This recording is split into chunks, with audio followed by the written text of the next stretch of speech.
En 2022, le monde entier est tombé amoureux d'une équipe. Une équipe qui a brisé toutes les barrières et écrit l'une des plus belles pages de l'histoire du football africain et arabe. Le Maroc est devenu la première nation africaine à atteindre les demi-finales d'une Coupe du Monde. Mais 4 ans plus tard, les Lions de l'Atlas vivent une nouvelle réalité. Entre une élimination décevante en Coupe d'Afrique et l'arrivée d'un nouveau sélectionneur, une nouvelle histoire est en train de s'écrire. Bienvenue dans ce reportage consacré à la renaissance du Maroc. Le miracle du Qatar 2022. Personne n'attendait le Maroc à ce niveau. Sous la direction de Walid Regragui, nommé seulement quelques mois avant le tournoi, les Lions de l'Atlas réalisent un exploit historique.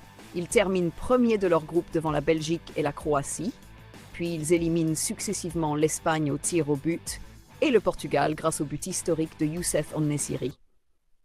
Même si la France met fin au rêve en demi-finale, le Maroc repart avec une 4e place mondiale et surtout le respect de toute la planète.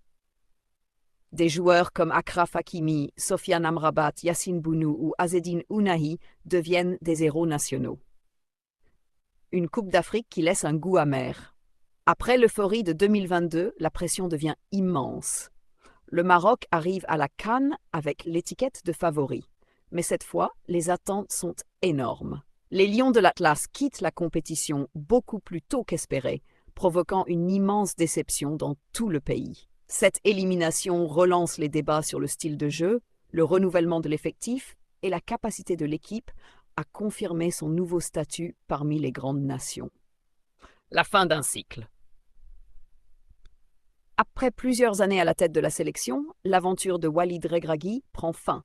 La fédération décide d'ouvrir un nouveau chapitre. Son choix se porte sur un technicien qui connaît parfaitement les jeunes talents marocains. Mohamed Wabi? L'homme de la nouvelle génération, Mohamed Wabi, arrive avec une philosophie différente. Ancien sélectionneur des équipes de jeunes marocaines, il s'est fait remarquer par son travail de formation et par ses succès avec les U20. Il souhaite construire une équipe plus agressive au pressing, plus rapide dans les transitions et donner leur chance à plusieurs jeunes joueurs. Son objectif est clair, open quote, construire un Maroc capable de gagner des titres. Et pourquoi pas devenir champion du monde, close quote. Le Maroc au Mondial 2026. Le Maroc s'est qualifié pour la Coupe du Monde 2026 en confirmant sa domination sur le continent africain. Lors de la phase de groupe, les Lions de l'Atlas ont terminé 2e de leur groupe derrière le Brésil et se sont qualifiés pour les